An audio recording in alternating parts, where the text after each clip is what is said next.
सो आज का हमारा टॉपिक है स्टीरियो सिलेक्टिविटी इन फ्यूज्ड बाइसाइक्लिक कंपाउंड।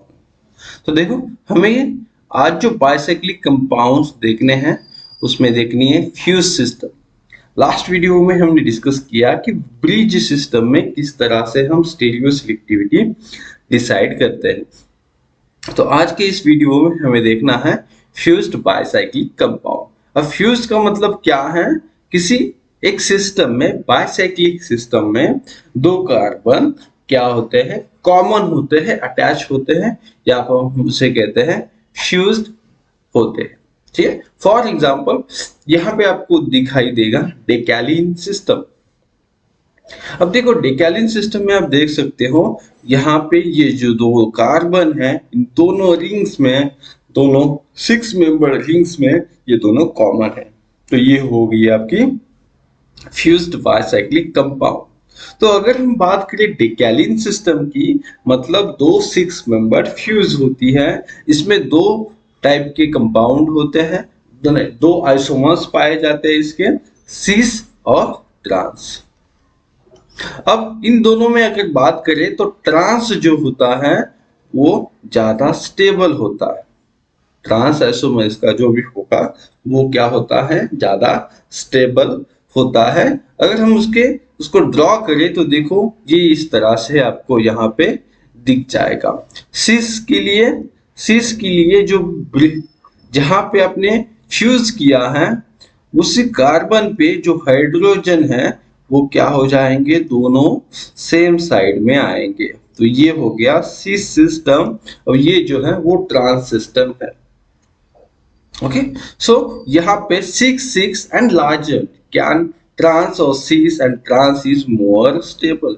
मतलब 6 या फिर 6 7 इस तरह की जो भी बाइसाइक्लिक फ्यूज सिस्टम होती है उसमें दोनों आइसोमर आपको मिलेंगे, सिस और ट्रांस दोनों मिलेंगे। तो इसमें ट्रांस जो होता है वो सबसे ज्यादा स्टेबल होता है। ठीक है, उसका कोई कुछ रीजन होगा, उसी वजह से वो स्टेबल है। अब हम स्टेबल क्यों हैं ये अभी के लिए हम डिस्कस नहीं करेंगे, वो शायद आपको पता होगा। देखो यहाँ पे आप देख सकते हो इसी को आपने चेयर में उसे कन्वर्ट किया है। ओके, अब सिस को भी आप चेयर में लिख सकते हो। ओके, अब हमें देखना है कि इसकी स्टेबिलिटी जो है वो स्मॉल मेंबर रिंग सिस्टम में क्या होती है। जैसे हमने देखा है कि 6 और 6 के ऊपर, मतलब लार्जर रिंग सिस्टम में ट्रांस ज्यादा स्टेबल होता है। तो अगर हम बात करें स्मॉल मेंबर रिंग सिस्टम की, जैसे कि यहाँ पे देखो 3 मेंबर क्या है, फ्यूज है। मतलब यहाँ पे ये कार्बन और ये कार्बन दोनों कॉमन है।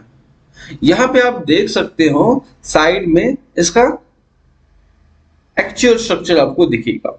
इसमें आप देखोगे तो देखो ये जो दोनों कॉमन कार्बन है उस पे जो दो हाइड्रोजन है वो दो हाइड्रोजन सेम साइड में है, और ये जो दो हाइड्रोजन सेम साइड में है उसके जस्ट अपोजिट साइड में ये दो कार्बन प्रेजेंट है। मतलब इस कार्बन पे जो हाइड्रोजन होंगे वो प्रेजेंट रहेंगे।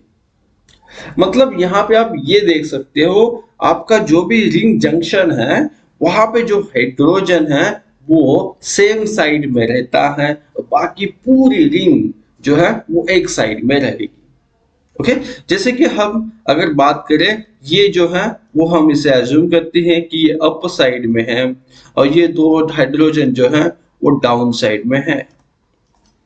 मतलब इस केस में जो रिंग जंक्शन होगा उस रिंग जंक्शन में अगर हम हाइड्रोजन की बात करें तो दोनों हाइड्रोजन सेम साइड में रहेंगे। अब ऐसा होता क्यों है? क्योंकि यहाँ पे देखो जो रिंग है वो एक साइड में है, तो हाइड्रोजन अगर उस साइड में चला गया तो स्टेरिक रिपल्शन होगा। इसीलिए दोनों हाइड्रोजन क्या प्रेफर करते हैं, सेम साइड में रहना प्रेफर करते हैं, जिस साइड में स्टेरिक रिपल्शन भी बहुत कम होगा। ओके, तो सबसे इंपॉर्टेंट ये भी बात है कि जिस साइड में अभी रिंग की कैविटी है यहाँ पे मोर स्टेरिक रिपल्शन है, मोर स्टेरिक रिपल्शन। ओके, और जिस साइड में दो हाइड्रोजन है वहां पे लेस स्टेरिक रिपल्शन है। ये भी आपको अभी पता होना चाहिए। रिंग जंक्शन की अगर हम बात करें तो वो सीस है, और जहां पे हाइड्रोजन प्रेजेंट होते हैं मतलब उस साइड में स्टेरिक रिपल्शन भी कम होता है, अगर हम स्मॉल मेंबर रिंग सिस्टम की बात करें तो। अब यहाँ पे आगे आके देख सकते हो, यहाँ पे है 5 और 4 smaller can only be cis. तो जब भी हम स्मॉल मेंबर रिंग सिस्टम की बात करते हैं तो रिंग जंक्शन जो होता है वो ऑलवेज सीस होता है। ओके, यहाँ पे 5 की हम बात करें तो 5 में भी क्या है, सीस ही मिलेगा। यहाँ पे 6 और 4 की बात करोगे तो 6 और 4 में भी ओनली सीस मिलेगा, यहाँ ट्रांस मिलेगा ही नहीं, आपको सिर्फ सीस ही मिलेगा। ओके, अगर हम 5 और 6 की बात करें तो देखो अभी यहाँ पे 5 और 6 में होता क्या है, दोनों मिलते हैं, मतलब सीस भी है और ट्रांस भी है। तो इसमें जो सीस है वो क्या होता है, मोर स्टेबल होता है, सीस ही मोर स्टेबल होता है। ओके, यहाँ पे दोनों मिल जाएंगे सीस और ट्रांस, तो सीस जनरली मोर स्टेबल होता है। ओके, ठीक है। तो ये तो ट्रांस है। सीस को अगर हम निकालना चाहेंगे तो सीस के साथ निकालेंगे, ये हाइड्रोजन और ये हाइड्रोजन दोनों सीस हो गए। ओके, तो ये सीस ही स्टेबल होगा। तो इससे आप ये बता सकते हो ओवरऑल क्या, कि जो भी स्मॉल मेंबर रिंग सिस्टम है उसमें रिंग जंक्शन ऑलवेज सीस रहेगा। ओके, और 6 और उसके ऊपर जो भी रिंग सिस्टम है उसमें सीस और ट्रांस दोनों होते हैं, पर ट्रांस ज्यादा स्टेबल होता है। ओके, अब इस पे ही डिपेंड होगी आपकी रिएक्शन की स्टीरियो सिलेक्टिविटी, जब भी आप इस सिस्टम पे कोई रिएक्शन करने जाओगे। फॉर एग्जांपल सबसे पहले हमारे पास एग्जांपल है, अब देखो ये जो है वो आपके पास दिया है लिथियम इन लिक्विड अमोनिया। अब ये क्या है, ये बर्च की कंडीशन है, आपको बताया बर्च रिडक्शन करवाते हो आप, उसकी क्या है ये कंडीशन है। इससे होता क्या है, इस सिस्टम से आपको इलेक्ट्रॉन मिलता है। अब इस इलेक्ट्रॉन को क्या करोगे आप, इस इलेक्ट्रॉन को ऐड करोगे इस पोजीशन पे। जब इस इलेक्ट्रॉन को यहाँ पे ऐड करोगे तो ये इस तरह से इनोलेट बन जाएगा। ओके, अब देखो इस पोजीशन पे एक इलेक्ट्रॉन अब आ गया, और एक इलेक्ट्रॉन जब यहाँ पे ऐड होगा तो ये कन्वर्ट होगा आनायन में। मतलब यहाँ पे अभी क्या है, इस कार्बन पे 2 इलेक्ट्रॉन प्रेजेंट हैं। जो इस सिस्टम ने क्या किया है, इस रिएजेंट्स ने क्या किया है, डोनेट किया है। अब ये यहाँ पे क्या है, नेगेटिव चार्ज है और ये इनोलेट बना हुआ है।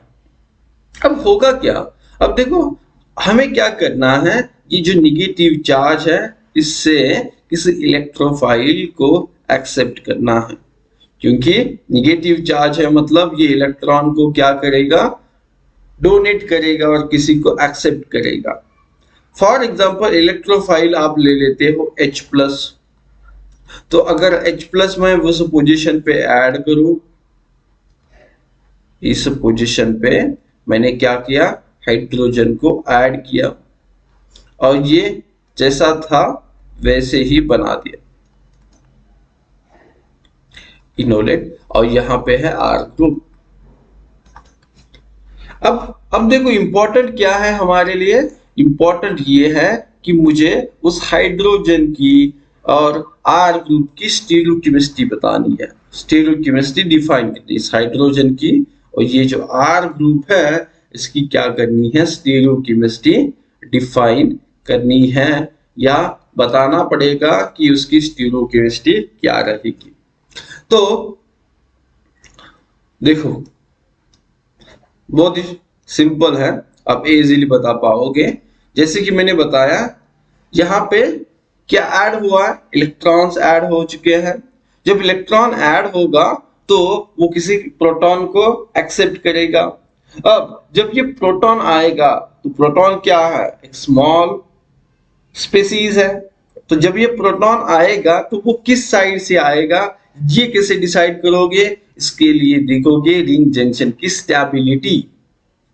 फॉर एग्जाम्पल, अगर अगर आप बोलते हो कि ये R ग्रुप अबोव है, तो आपका यहाँ पे जो हाइड्रोजन आएगा वो किस साइड से आएगा? डाउन से आएगा। अब डाउन से क्यों आएगा? डाउन से आएगा क्योंकि क्योंकि रिंग जंक्शन क्या होना चाहिए? आपको ऑलवेज ट्रांस रखना है। Okay, ring junction always trans रखना है, और ट्रांस अगर 6 मेंबर में हो गया, डेकेलिन सिस्टम में हो गया, तो ही वो सिस्टम स्टेबल रहेगी। तो यहां से जब ये कार्बन को इलेक्ट्रोफाइल को एक्सेप्ट करता है, तो वो उस साइड से एक्सेप्ट करेगा जिससे कि एक स्टेबल सिस्टम बन जाए। तो यहाँ पे इस तरह से आपको एक स्टेबल सिस्टम मिलेगी, और रिंग जंक्शन की जो स्टीरियोकेमिस्ट्री है वो क्या रहेगी? ऑलवेज यहाँ पे ट्रांस रहेगी। अब सीस भी बन सकता है, सीस भी हो सकता है कि बन जाए। तो ये क्या है? ये आपका माइनर कंपाउंड है, और ये जो है वो मेजर है। और जब भी मेजर और माइनर बनता है तो हम बोलते हैं कि रिएक्शन क्या है? स्टीरियो सिलेक्टिव है। और स्टीरियो सिलेक्टिव में मेजर और माइनर दोनों बनते हैं, और मेजर क्या है? ज्यादा क्वांटिटी में, या फिर उसका कॉन्सेंट्रेशन ज्यादा होगा। ठीक है, तो इस तरह से हमने क्या किया? यूज किया फ्यूज्ड बाइसाइक्लिक सिस्टम के स्टेबिलिटी को रिएक्शन की स्टीरियो सिलेक्टिविटी डिसाइड करने के लिए। आगे जाके और भी देखेंगे कि इसकी और रिएक्शन कैसे करेंगे। अब देखो, अभी के रिएक्शन में हमने क्या किया था? इस टाइप का एक इनोलेट बनाया था। जब आपने इलेक्ट्रॉन को ऐड किया, और रिंग जंक्शन जो है वो क्या हो गया? सीस। अब इसे हमने चेयर फॉर्म में ड्रॉ किया है। ठीक है, ये जो है ये सेम क्या किया है? चेयर फॉर्म में ड्रॉ किया है। बस यहाँ पे R इज इक्वल टू क्या है? H है। अब मुझे क्या करना है? मुझे, आपने ये इनोलेट तो बनाया है, अब ये इनोलेट बन गया है, इसका मतलब क्या है? इसकी रिएक्शन तो होगी। तो हम क्या करते हैं? इसकी रिएक्शन करते हैं किसके साथ? मिथाइल आयोडाइड के साथ। तो इनोलेट क्या करेगा? ये यहाँ पे आएगा, और इस कार्बन से न्यूक्लियोफिलिक अटैक करेगा मिथाइल आयोडाइड पे। ओके, मिथाइल आयोडाइड नहीं लेते हैं, इथाइल आयोडाइड लेते हैं, CH3CH2, इथाइल आयोडाइड ले लेते हैं। तो ये अटैक करेगा किस पे? इथाइल आयोडाइड पे क्या करेगा? अटैक करेगा। अब सबसे इंपॉर्टेंट यही है कि हमें क्या करना है? उस ग्रुप की स्टीरियोकेमिस्ट्री लिखनी है। तो कार्बोनिल तो फिर से जनरेट हो जाएगा। अब आपको बताना है कि एक्सियल पोजीशन पे कौन सा ग्रुप होगा, और इक्वेटोरियल पोजीशन पे कौन सा ग्रुप प्रेजेंट रहेगा। क्योंकि देखो, इस कार्बन पे पहले से ही एक मिथाइल ग्रुप प्रेजेंट है, और अभी इस कार्बन पे जब इनोलेट अटैक करेगा तब इस कार्बन पे क्या आया है? इस कार्बन पे अभी इथाइल ग्रुप आया है। तो मैंने आपको शायद बता दिया है इसके पहले ही कि जब भी आप क्या करते हो, 6 मेंबर्ड रिंग सिस्टम में अगर डबल बॉन्ड पे रिएक्शन करते हो, मतलब पाई बॉन्ड पे क्या करते हो? जब रिएक्शन करते हो तो अटैक कैसा होता है? Always axially. अटैक ऑलवेज जो है वो एक्सियली होता है। ठीक है, मैंने ये वीडियो इसके पहले डाल दिया है, अगर आपने नहीं देखा तो आपको क्या करना है? चैनल पे जाके उसे देखना है। तो स्टीरियो सिलेक्टिविटी से रिलेटेड जो भी वीडियोस हैं वो आप अच्छी तरह से देखो, तभी आप रिएक्शन में स्टीरियो केमिस्ट्री अच्छे से बता पाओगे, स्टीरियो सिलेक्टिविटी बता पाओगे। तो अभी डबल बॉन्ड जब रिएक्ट होगा, मतलब डबल बॉन्ड पे जो इलेक्ट्रोफाइल अटैच होगा वो किस साइड से होना चाहिए? एक्सियल साइड से ही होना चाहिए। तो इथाइल जो ग्रुप है वो एक्सियल रहेगा। इस कार्बन पे ओके, क्योंकि देखो ये जो पोजीशन होती है ये ऑलवेज एक्सियल होती है और मिथाइल जो है वो इक्वेटोरियल पोजीशन पे प्रेजेंट है और हाइड्रोजन पे तो कोई चेंजेस नहीं है, वो as it is trans system बनाएंगे। ओके, तो सबसे पहले हमने क्या किया, देखो सबसे पहले हमने क्या किया, वहां पे इलेक्ट्रॉन की एडिशन की, वहां पे जो प्रोडक्ट बनाया वो हमने बनाया कौन से बेसिस पे, फ्यूज्ड बाइसाइक्लिक कंपाउंड के स्टेबिलिटी के बेसिस पे प्रोडक्ट बनाया मेजर और माइनर। उसके बाद हमने क्या किया, जो भी इनोलेट आपने बनाया था उसकी रिएक्शन करवा दी किसी इलेक्ट्रोफाइल के साथ। अब जो प्रोडक्ट बनेगा वो डबल बॉन्ड पे रिएक्शन है और जब भी कोई 6 मेंबर में या फिर 5 मेंबर में जब भी आप कोई रिएक्शन करते हो डबल बॉन्ड पे तो आने वाला ग्रुप जो है वो अटैच होता है एक्सियल पोजीशन से। और एक एग्जांपल देखते हैं, समझते हैं कि क्या वो ऑलवेज एक्सियल पोजीशन से ही आएगा या कुछ चेंजेस भी आएगा। अब देखो यहाँ पे दिक्कत क्या है, यहाँ पे भी आपको इथाइल आयोडाइड ही मिल जाएगा। अब यहाँ पे चेंजेस इतना है कि R इज इक्वल टू अपने क्या दे दिया, मिथाइल, मतलब यहाँ पे मिथाइल आएगा। अब आपको पता है कि जब भी इनोलेट अटैक करता है, डबल बॉन्ड जब अटैक करेगा, मतलब जब डबल बॉन्ड अटैक करेगा और आपका इनकमिंग ग्रुप अटैच होगा तो जनरली वो कौन सी पोजीशन से होता है, एक्सियल पोजीशन से अटैच होता है। मतलब इसकी एक्सियल पोजीशन कहाँ पे है, ऊपर है, ऊपर के साइड में क्या है, एक्सियल पोजीशन प्रेजेंट है। और यहाँ पे जो रिंग जंक्शन है उस रिंग जंक्शन पे क्या है, हाइड्रो CH3 प्रेजेंट है। अब देखो, अब ये जो इथाइल ग्रुप है, ये जो क्या है इथाइल ग्रुप है, ये इथाइल क्या है, कंपैरेटिवली बल्की ग्रुप, कंपैरेटिवली क्या है, बल्की रिस्पेक्ट में, किसके रिस्पेक्ट में, यहाँ पे ऑलरेडी एक मिथाइल ग्रुप प्रेजेंट है, वो नहीं दिखाया है, दिखा सकते हो यहाँ पे जो मिथाइल ग्रुप प्रेजेंट है उसके कंपैरिजन में। तो आने वाला ग्रुप एक्सियल आना चाहिए था, मतलब इस अप साइड से आना चाहिए था, पर वो अप साइड से अभी नहीं आएगा।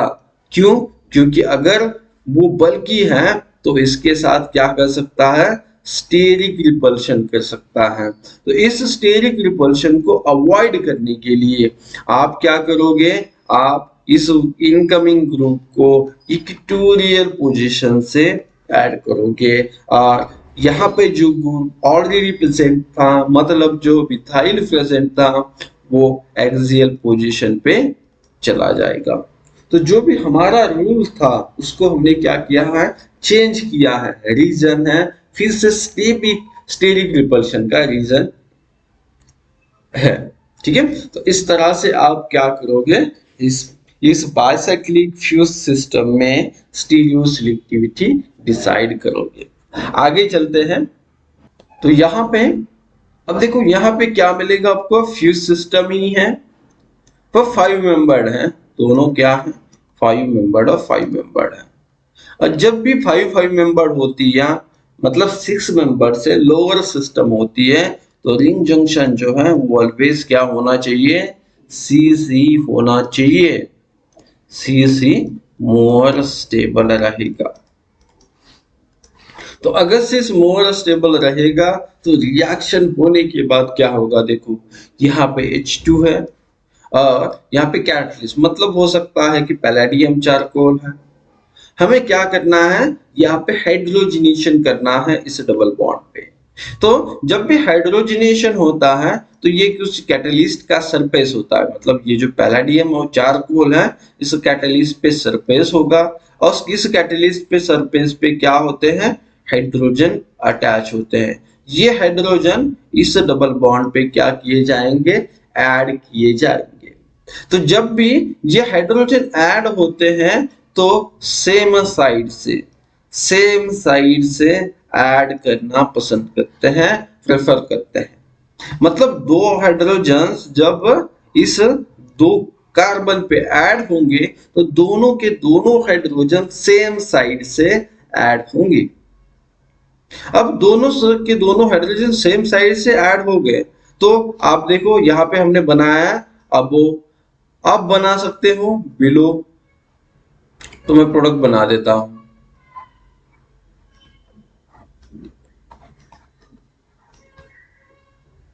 यहाँ पे मिथाइल फिर अब वो रहेगा हाइड्रोजन बिलो, यहाँ पे जो हाइड्रोजन है वो भी बिलो, और यहाँ पे फिर जो है वो, इस टाइप की सिस्टम बनेगी। दो प्रोडक्ट बन सकते हैं। इन दोनों के ट्रांस रिलेशन कभी भी पॉसिबल नहीं होगा क्योंकि कैटलिस्ट क्या कर रहा है, सेम साइड से ही दो हाइड्रोजन ऐड कर रहा है। तो ये ऑलवेज दोनों सेम होने चाहिए, सेम साइड में होनी चाहिए।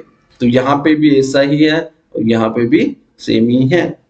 तो अभी हमें ये बताना है कि ये अप साइड से ऐड होगा कि डाउन साइड से ऐड होगा। ओके, ये अप साइड से ऐड होगा या फिर यहाँ पे जिसे आपने किया है डाउन साइड से ऐड होगा, ये बताना पड़ेगा। इसके लिए कैसे डिसाइड करोगे इन दोनों में से प्रोडक्ट मेजर कौन सा है, माइनर कौन सा, ये डिसाइड करेगा रिंग जंक्शन। जैसे कि मैंने बताया रिंग जंक्शन सीस होना चाहिए, तो यहाँ पे देखो इसमें रिंग जंक्शन तो सीस है, दो हाइड्रोजन जो है वो अप साइड में है, क्या है, अप साइड में प्रेजेंट है, और यहाँ पे जो दो हाइड्रोजन है रिंग जंक्शन पे वो क्या है, अपोजिट साइड में है।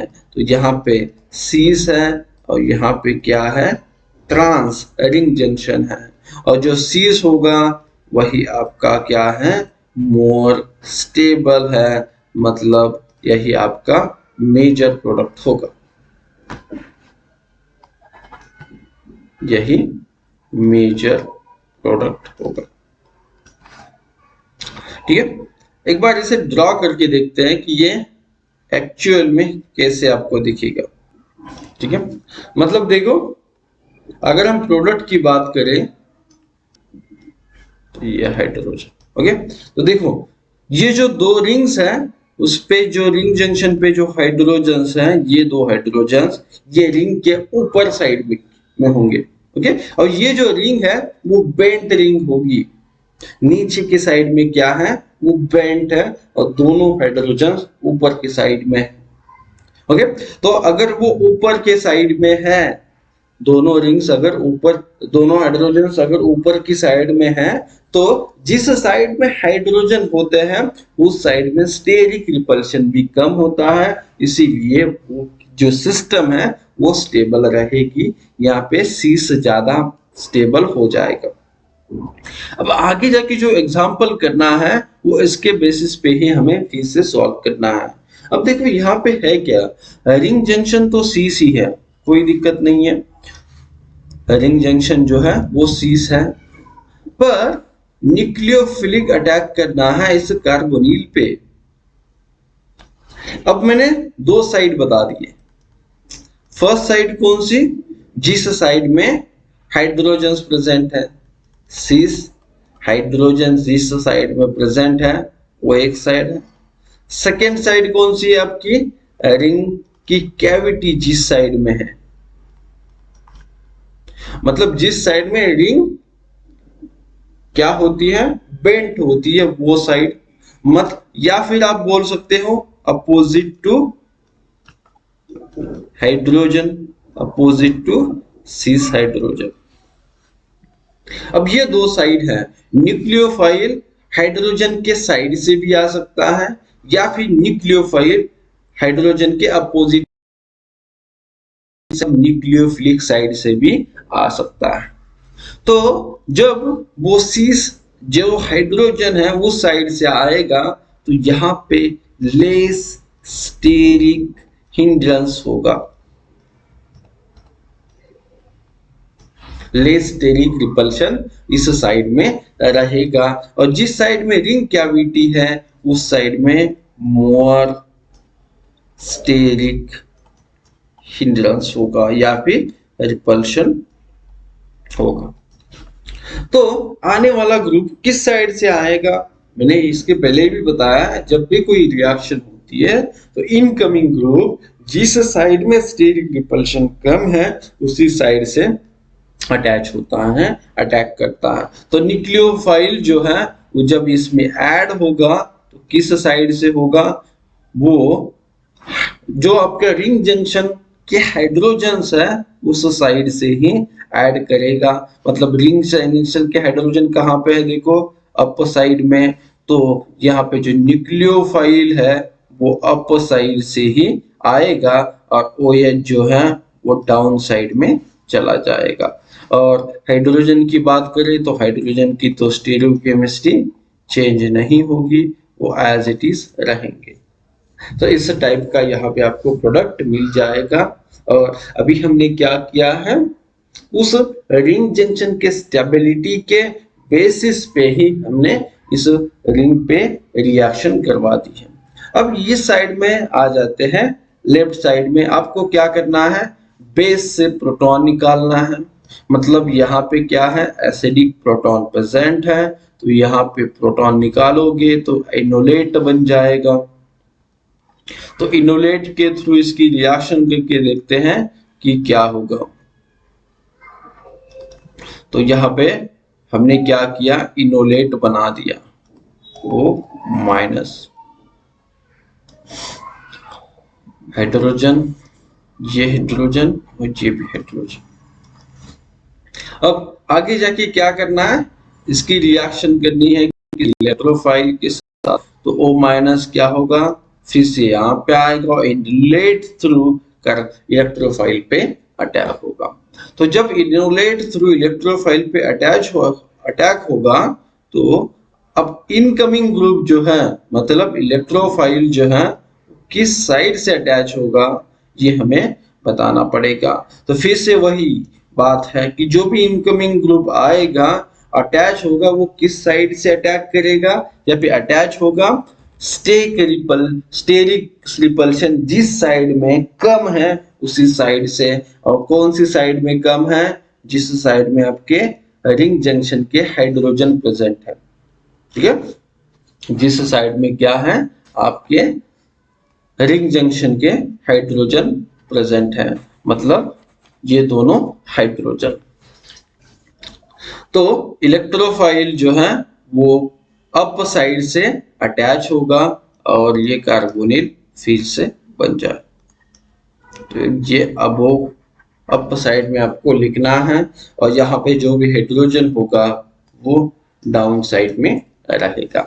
तो देखो आपने क्या किया, सबसे पहले आपने रिंग जंक्शन पे जब भी हाइड्रोजन आएगा तो रिंग जंक्शन CC लिखना है, और जिस साइड में रिंग जंक्शन के हाइड्रोजन होते हैं वो साइड लेस स्टेरिक रिपल्शन वाली साइड होती है, उसी साइड से आने वाला ग्रुप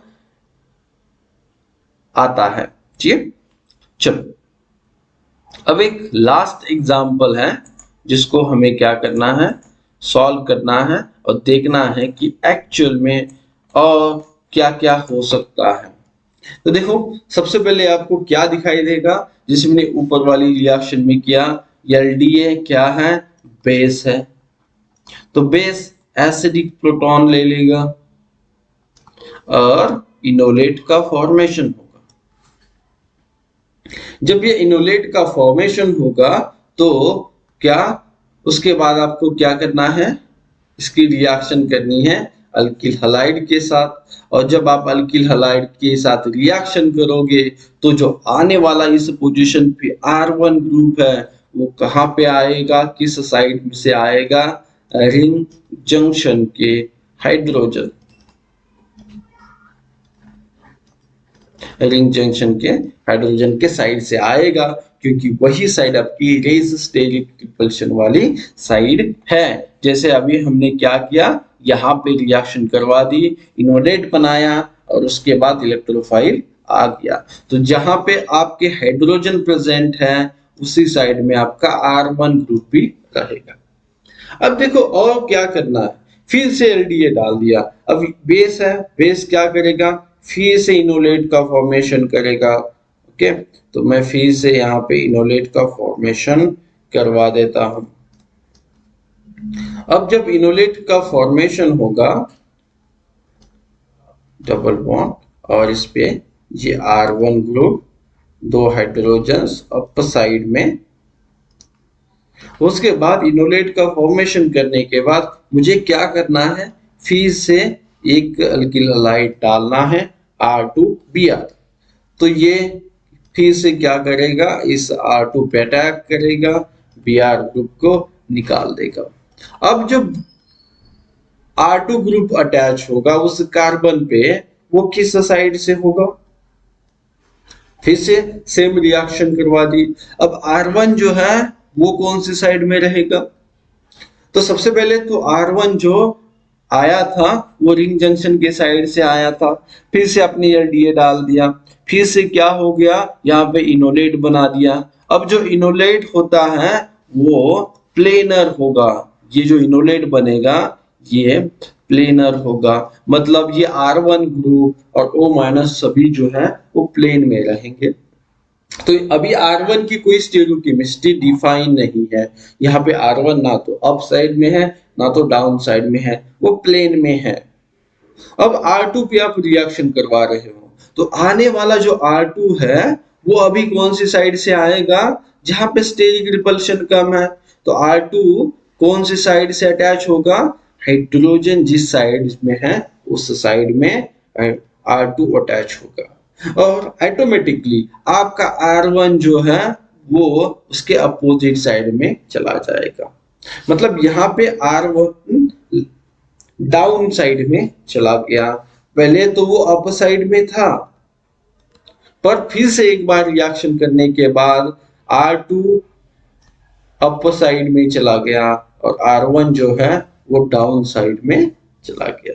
ठीक है, तो इस तरह से आप क्या करते हो, फ्यूज्ड बाइसाइक्लिक सिस्टम पे रिएक्शन करवाते हो और उसके रिंग के स्टेबिलिटी के बेसिस पे या फिर स्टीरिक रिपल्शन के बेसिस पे आप रिएक्शन की स्टीरियो सिलेक्टिविटी क्या करते हो, डिसाइड करते हो।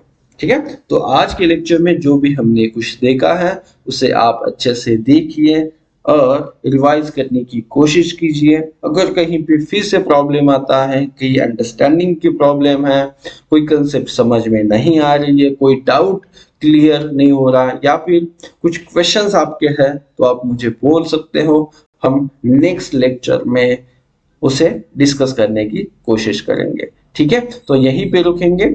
Thank you.